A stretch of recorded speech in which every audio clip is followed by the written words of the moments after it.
Vamos a analizar un aspecto fundamental de la constitución de lo que hoy se denomina psicología, estudiando su función magisterial. El psicólogo es un maestro porque enseña no solamente desde un punto de vista teórico, como puede hacer un profesor universitario o como puede hacer cualquier tipo de maestro que expresa una verdad, sobre todo de índole especulativa, sino porque el psicólogo enseña a una persona a conocer una verdad práctica. Y lo que hace el psicólogo es propio de todas las personas que se ocupan de otras personas, muy especialmente de los ministros de Dios, de los sacerdotes, de los padres espirituales, no solo en sentido personal, sino también en sentido comunitario, porque hay una enseñanza práctica que es personal respecto de una persona que tiene que desarrollar el conocimiento de sus operaciones en vista del logro de su fin y por tanto en vista del logro de su salud psíquica, que es una armonía en las operaciones que conducen al fin, sea en las de índole sensitiva, sea en las de índole afectiva y sobre todo en las operaciones de la inteligencia y de la voluntad. Es decir, en la razón práctica y en la capacidad de la voluntad, en primer lugar, de tender hacia el fin y sobre todo, en el orden de la enseñanza práctica, de elegir. La elección supone el consejo que implica un ejercicio apropiado de la razón, que es lo que muchas veces falta en las personas y por lo cual incurren en desequilibrios interiores, porque están paralizadas estas personas en su capacidad de elección o están confundidas de manera tal que las elecciones se hacen de manera errónea, o sea, se eligen medios, operaciones que no conducen al fin o que no conducen a un verdadero fin. Para estudiar estos aspectos vamos a profundizar en dos temas muy importantes que están tratados por Santo Tomás en el contexto del estudio de la virtud de la prudencia en la Secunda Secunde. En la cuestión 49 se explica justamente esta virtud, sea desde el punto de vista natural como virtud adquirida, sea desde el punto de vista sobrenatural como virtud infusa y perfecta que viene con la gracia. La prudencia se refiere a las operaciones particulares y por eso es una virtud compleja que tiene muchas partes, partes en la razón y también partes que atañen a el conocimiento sensitivo, por ejemplo, la memoria. Pero para nuestro tema de la aplicación de la doctrina clásica a la psicología contemporánea, es muy importante considerar adecuadamente el tema de la docilidad, que es una parte de la prudencia. La docilidad es la actitud del discípulo que se refiere a un superior, a un maestro del cual aprende.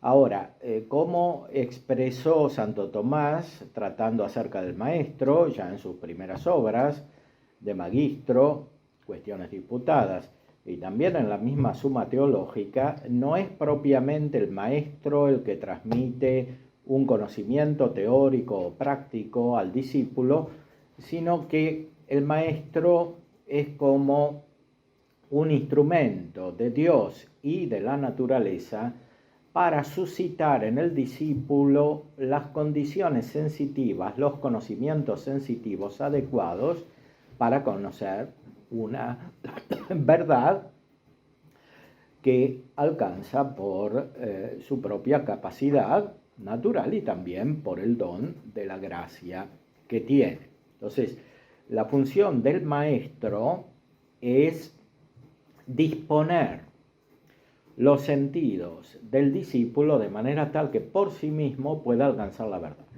Ahora, cuando se trata de una verdad práctica, esta disposición requiere ser completada necesariamente con afectos adecuados, porque la verdad práctica es una verdad operativa, es una verdad que debe ser no solo conocida por la inteligencia, sino realizada por la voluntad con la ayuda de otras potencias, extendiéndose hacia otras potencias, incluso hacia capacidades que se refieren al mundo externo, porque termina también a veces en actos externos. Por lo tanto, es necesario tener las disposiciones adecuadas en la afectividad para que la voluntad funcione siguiendo la razón. Pero no solamente para esto, sino para que los mismos sentidos ayuden a la inteligencia a conocer la verdad práctica.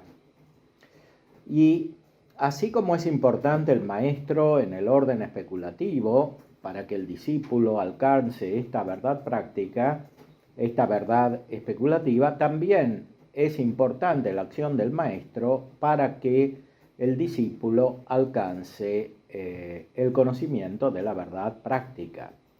Incluso dirá Santo Tomás que es más importante la función del maestro en el orden práctico que en el orden especulativo.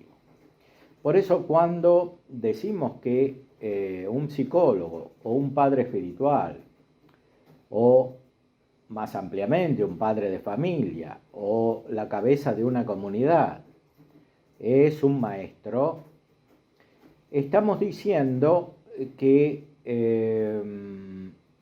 es más necesario en el orden práctico que en el orden especulativo su operación.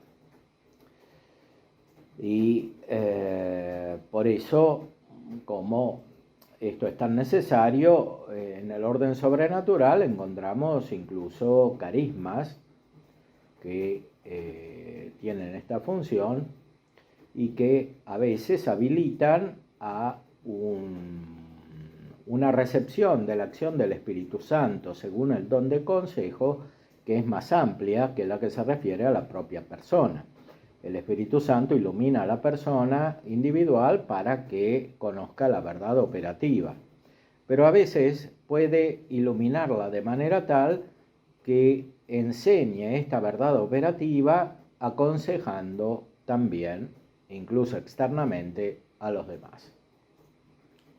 Y esto que puede suceder de una manera carismática, como aparecen algunos santos que aconsejan, que tienen una gran capacidad en este sentido, con otra función aparece también en los sacramentos, especialmente en el sacramento del orden sagrado. En el orden sagrado hay una capacidad adquirida especialmente por la inteligencia práctica para guiar a los otros, para guiar a los demás. Esta capacidad es el carácter.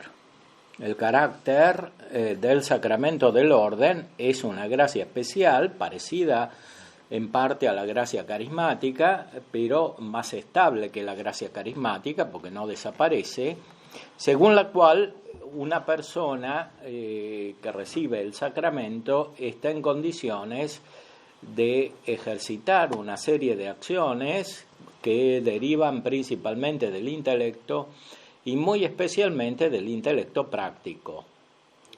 Ahora, estas funciones, cuanto más perfectas son, por ejemplo en el magisterio, tanto más suponen la vida contemplativa. Santo Tomás dice que enseñar es un acto de la vida práctica, de la vida activa, pero supone la vida contemplativa. Cuanto más perfecta sea la enseñanza práctica y a su modo también el gobierno, tanto más debe ser perfecta la capacidad contemplativa, la capacidad de contemplación. Entonces, el Santo Tomás nos enseña cómo es fundamental la virtud de la prudencia para la vida moral, y esta virtud de la prudencia no se refiere solamente a los individuos particulares, sino que adquiere un carácter común, un carácter general, es la virtud por excelencia del gobernante, pero también es una virtud del maestro y es una virtud del discípulo.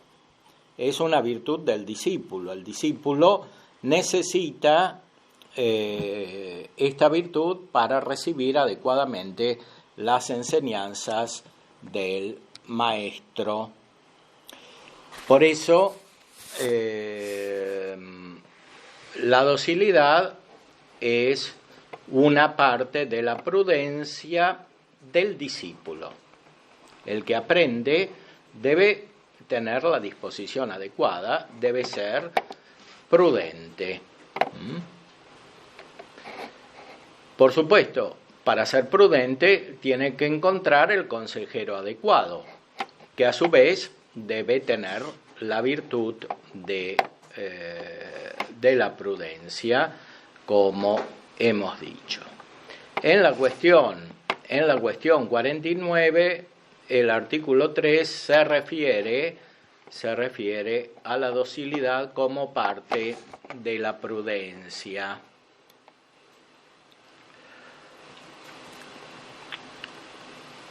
Los mismos filósofos, no solo Aristóteles, sino Macrobio, en este caso, según Plotino, colocan la docilidad entre las partes de la prudencia.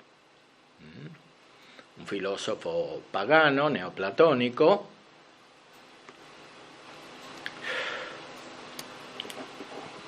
la prudencia tiene por objeto, como queda dicho, las acciones particulares. Esta es la gran consideración que hay que tener en cuenta para aplicar la doctrina de la prudencia al orden de la psicología.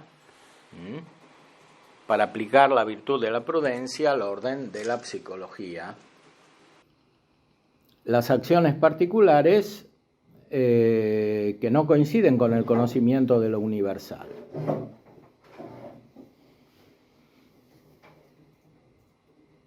Es verdad que para la prudencia y por tanto para la docilidad, el fundamento es el conocimiento de lo universal, pero no es suficiente el conocimiento de lo universal,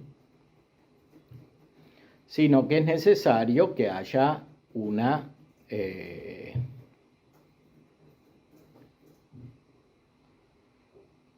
extensión con la ayuda de los sentidos.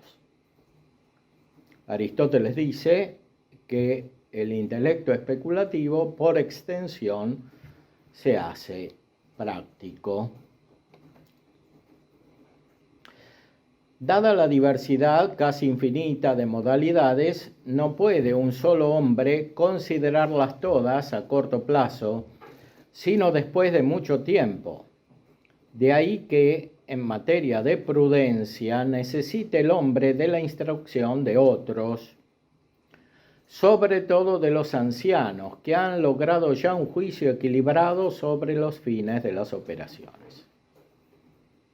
Se requiere el conocimiento de los ancianos, o sea, de los que tienen experiencia, de los que tienen tiempo, de los que han visto multitud de operaciones humanas en sí mismos y en los demás.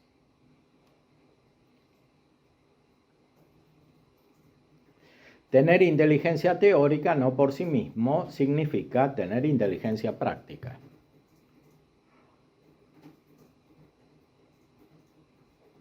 Y tener inteligencia práctica, si es recta, supone tener inteligencia teórica, al menos implícitamente, aunque no siempre como un desarrollo de un sistema científico.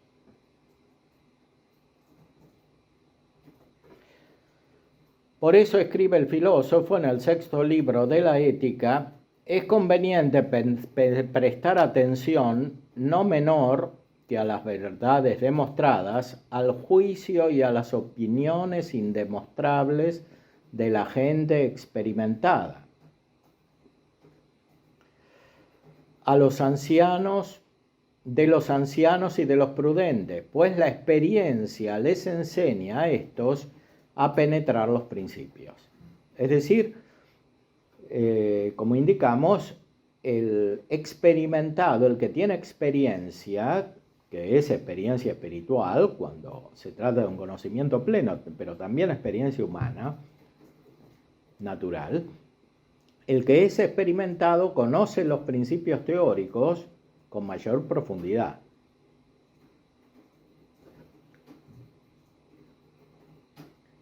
De ahí que leemos también en la Escritura: no te apoyes en la prudencia. Y en otro lugar: busca la compañía de los ancianos, y si hallas algún sabio, allégate a él.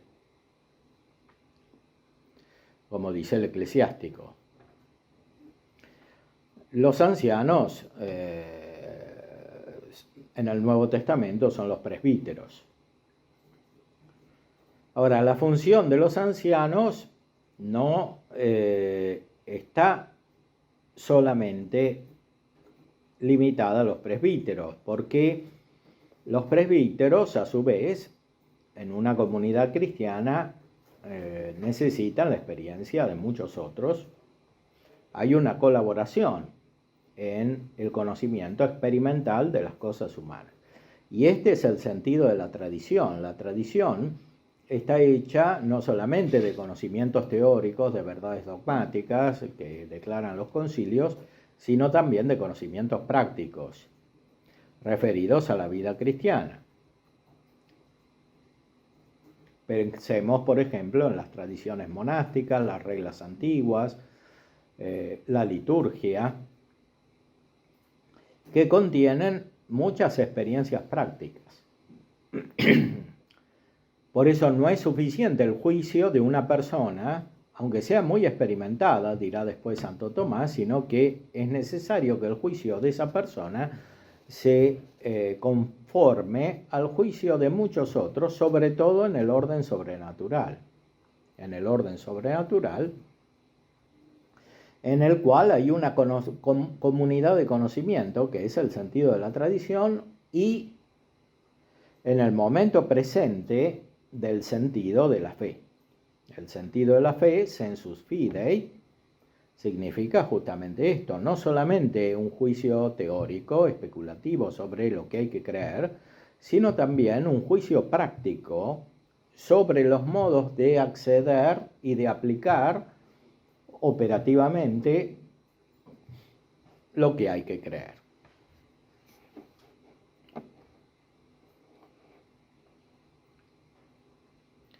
De ahí que leemos también en la Escritura: no te apoyes en la prudencia, etc. Busca la compañía de los ancianos, y si hallas algún sabio, allégate a él. Esto es la función del padre espiritual. En la tradición, incluso la vida religiosa nació alrededor de un padre espiritual. En el desierto, en Egipto, un abá que guiaba espiritualmente a los discípulos. Ese es el sentido más originario, más genuino de la vida religiosa. No es solamente una regla de vida universal, no es una institución solamente. Esto puede darse o no darse de muchas maneras.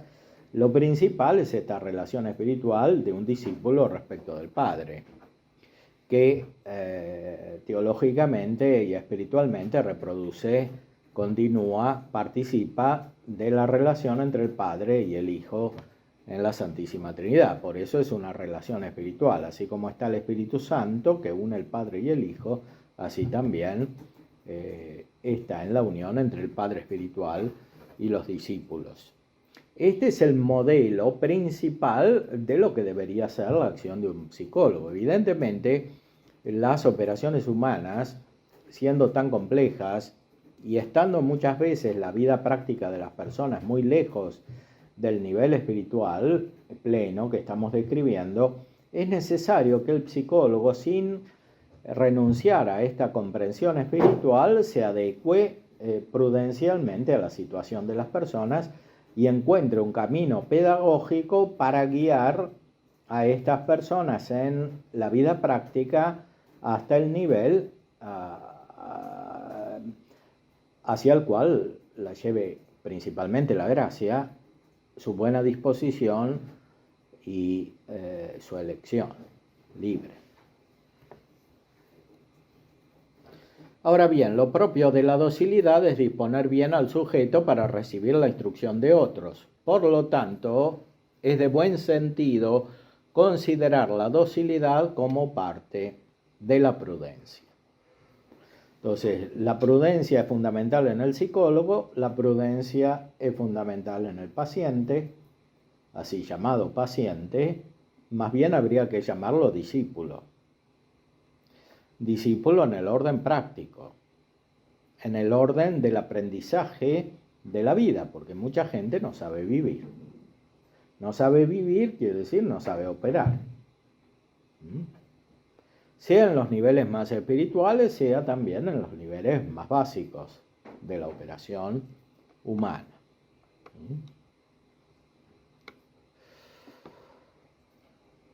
La docilidad es importante para toda virtud intelectual. Por supuesto, para aprender teóricamente es necesaria la docilidad. Si no tenemos maestros, no nos podemos formar. Incluso en el nivel humano, la gran filosofía de todos los tiempos se basó sobre la docilidad de los discípulos. Pero esto es especialmente importante en el nivel sobrenatural. Es necesario tener maestros que no se expongan la verdadera doctrina, la verdadera fe. Y esta es justamente una de las funciones de la Iglesia cuando enseña. Se habla de la Iglesia docente o del magisterio de la Iglesia, que tiene sus ministros, pero fundamentalmente es toda la Iglesia que enseña según la tradición, porque transmite lo que los hombres creen y fueron aprendiendo, comprendiéndolo cada vez más profundamente a partir de la enseñanza de Cristo, que es justamente llamado el Maestro. Y si Cristo es médico, como se dice, se aplica el título a sí mismo, es sobre todo un médico espiritual porque es un maestro. En ese sentido, Cristo es el principal psicólogo, que no solo conoce lo que hay en el hombre, como dice el Evangelio según San Juan, él sabía lo que hay en el hombre, sino que enseña al hombre a vivir. Es uno de los títulos por excelencia de Cristo en el Evangelio, en los Evangelios, ser el maestro por excelencia.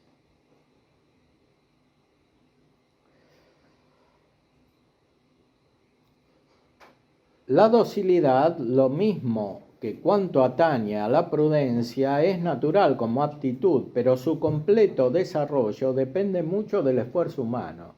Es decir, es necesario aprender a ser discípulo. Del mismo Cristo se dice que aprendió en este sentido. No porque no conociera, sino porque quiso tener experiencia. Por eso se habla del conocimiento experimental de Cristo. Cristo no aprendió de otros, aprendió de Dios, recibió la perfección del conocimiento según la gracia, pero además aprendió de Dios como hombre. es decir, teniendo experiencia. No solo experiencia de las cosas físicas del mundo, sino especialmente de las cosas humanas.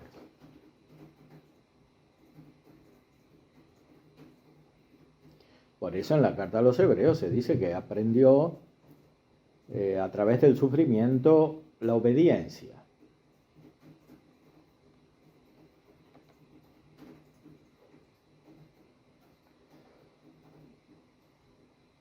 Ahora, la obediencia que es necesaria para la docilidad, porque la docilidad ya es una especie de obediencia, es escuchar.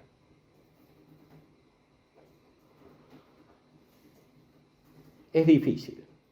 Es difícil porque en la naturaleza humana caída hay una disposición contraria, e incluso cuando el pecado original está borrado, por la gracia, por el bautismo, quedan los restos de esta mala disposición que genera rebeldía. Sobre todo si no hay un perfecto desarrollo de la vida espiritual. Por eso, para curar esta rebeldía es fundamental el desarrollo de la vida espiritual. Y la psicología en sentido profundo no puede lograr su objetivo sin considerar el remedio de la rebeldía, que es finalmente falta de docilidad. Si una persona es rebelde, se equivoca.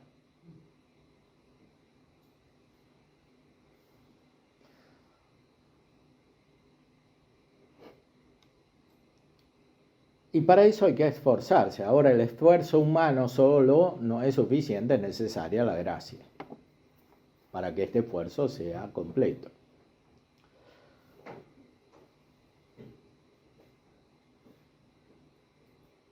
El completo desarrollo de la prudencia, entonces, está en función de que el hombre atienda solícito y con frecuencia y respeto a las enseñanzas de los mayores, en vez de descuidarlas por pereza o rechazarlas por soberbia, que es una actitud muy común y es la base de muchos problemas psicológicos así llamados hoy. O sea, esta soberbia que impide la docilidad, impide el aprendizaje, impide utilizar la experiencia de los que saben. La experiencia de los ancianos, la experiencia de los sacerdotes, que tienen una prudencia especial porque tienen una función especial, incluso externa en la comunidad, como autoridad, no solo autoridad espiritual, sino una autoridad espiritual que tiene un aspecto exterior. Todo eso produce una forma especial de prudencia. La prudencia es necesaria en esta parte especial que es la docilidad, por ejemplo, para escuchar la enseñanza de los antiguos, no solo de los filósofos de Aristóteles, sino sobre todo de los autores espirituales, de Santa Teresa, de San Ignacio, de San Juan de la Cruz, de San Francisco de Sales, y de toda una serie innumerable de santos que enseñaron. De una manera más teórica a veces, de una manera más práctica, como Santa Teresa del Niño Jesús. Pero muchos santos enseñaron. Hace falta docilidad para recibir esa enseñanza, por supuesto, sobre la base del maestro por excelencia que enseña, que es Cristo. Por la prudencia, como hemos dicho, el hombre no solamente impera sobre los demás, sino también sobre sí mismo. Por eso, para aprender a gobernarse, hay que atender a cómo los otros se gobiernan a sí mismos, a cómo gobiernan a los demás y a cómo gobiernan a la comunidad. Y esta es la función de los ancianos que designó anteriormente. Un hombre no puede normalmente por su propia experiencia gobernarse, aprender a gobernarse. E incluso los mismos que tienen experiencia no la tienen que tener de modo aislado y solitario. Por eso se da también que en los súbditos a cuya prudencia corresponde la docilidad. O sea, la prudencia está en los que gobiernan y también en los súbditos. Sin embargo, es conveniente que la tengan también los mayores, ya que en las cosas que caen bajo el ámbito de la prudencia, nadie se basta a sí mismo, como hemos dicho. Por eso, los que gobiernan necesitan consejeros o necesitan una coordinación, que no es solamente coordinación en el presente. Cuando se trata de un gobierno espiritual, es una coordinación con los que gobernaron antes, con la tradición y con la experiencia de los maestros anteriores. Y los que gobiernan y los que enseñan no se bastan a sí mismos. No pueden pretender ser la fuente absoluta del conocimiento, ni teórico ni práctico. Y es más difícil que reconozcan que no tienen suficiencia práctica. Esto es lo más difícil. Es decir, los mismos que son prudentes para enseñar en la vida práctica, y esto se aplica de una manera especial a los psicólogos, deben ser dóciles. Deben ser dóciles a otros.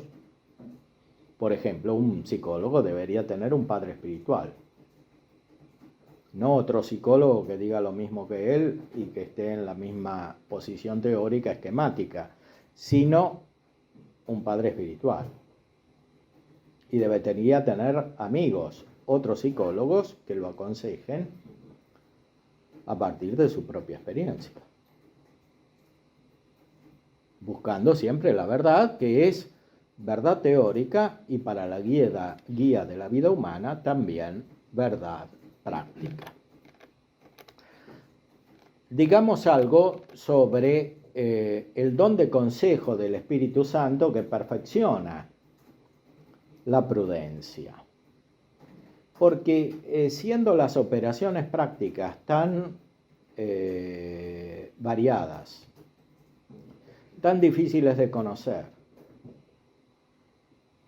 necesitándose tanto esfuerzo para ser dócil,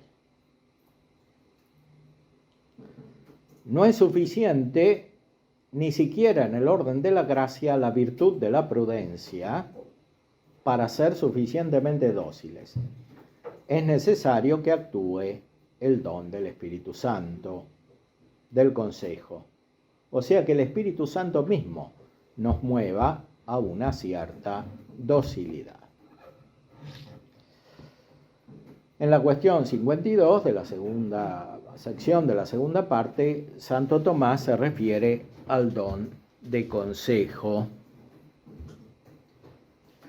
Lo primero que se pregunta es si es uno de los dones del Espíritu Santo, por supuesto.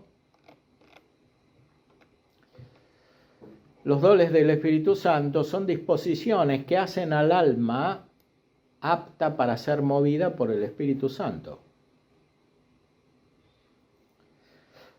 Ahora bien, Dios mueve a cada criatura según su propio modo de moverse.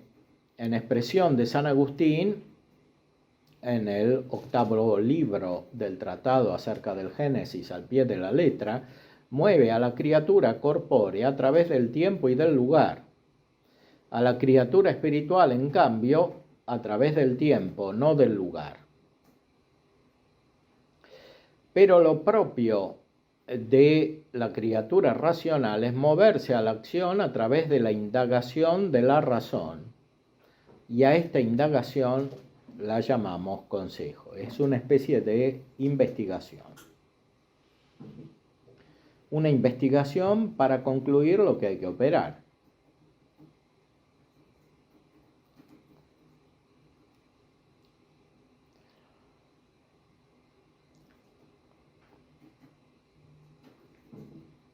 En consecuencia, el Espíritu Santo mueve a la criatura racional por medio del consejo.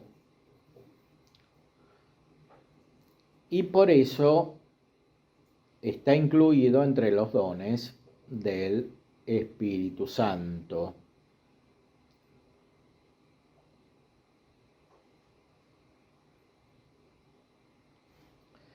O sea, el hombre es principalmente espiritual porque tiene un alma espiritual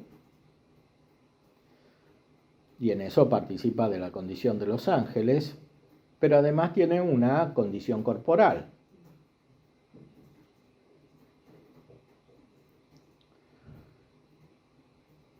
El hombre necesita tiempo y necesita también, en cierta manera, experimentar las cosas según el cambio de los lugares, que significa también, de manera extendida, según el cambio de las situaciones.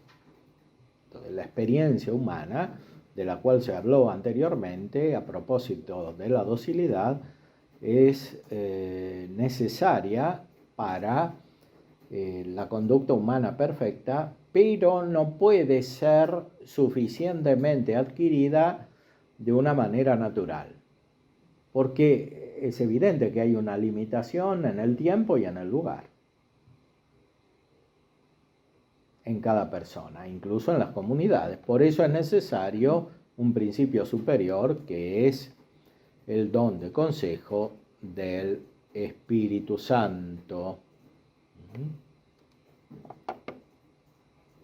Dado que la razón humana no puede abarcar todos los casos singulares y contingentes que pueden ocurrir, resulta que son inseguros los pensamientos de los hombres y nuestros cálculos muy aventurados, como dice el libro de la sabiduría.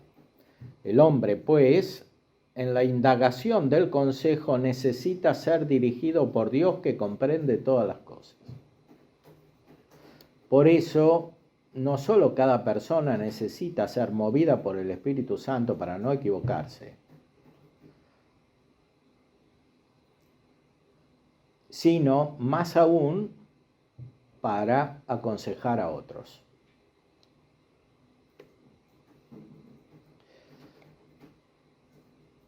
Como sucede en las personas que tienen que guiar a los demás. En primer lugar, los sacerdotes, los presbíteros, pero también todos los cristianos, en cuanto por la caridad, aconsejan a los demás. Y entre los cristianos deberíamos contar a los psicólogos de una manera especial, porque deben aconsejar a los demás. Por eso los psicólogos deben ser personas espirituales, para no equivocarse. Tal es la función propia del consejo, por medio del cual se dirige el hombre como por el consejo recibido de Dios. Algo parecido a lo que ocurre en los asuntos de la vida humana. Quienes no se bastan a sí mismos en la búsqueda del consejo, piden consejo a los más sabios. Ahora, alguien puede tener una gracia especial para aconsejar a otros, puede tener un carisma que no se identifica con el don de consejo del Espíritu Santo, sino que es una habilidad especial que puede venir con la gracia. Y que incluso podría y debería ser ayudada por la formación, como sucede en el caso de los sacerdotes y de los psicólogos. Dice en efecto Santo Tomás, puede incluirse entre las gracias gratis dadas el hecho de que uno posea con tal perfección el consejo que lo dé también a los otros. Pero recibir de Dios el consejo sobre lo que debe hacerse en las cosas necesarias para la salvación es común a todos los santos. Es decir, siempre que está la gracia de Dios, está el don de consejo. Aunque no siempre actúa, o sea, no siempre el Espíritu Santo mueve a las personas según el don de consejo, no porque no las quiera mover, sino porque las personas no se dejan mover. Si hay obstáculos, principalmente los pecados veniales y las imperfecciones, si la voluntad es remisa, hay un impedimento para que el Espíritu Santo actúe. Incluso cuando hay cuando está el don de consejo y también cuando hay un carisma. Y también cuando hay una preparación especial que complementa el carisma. Hace falta finalmente una perfecta vida espiritual.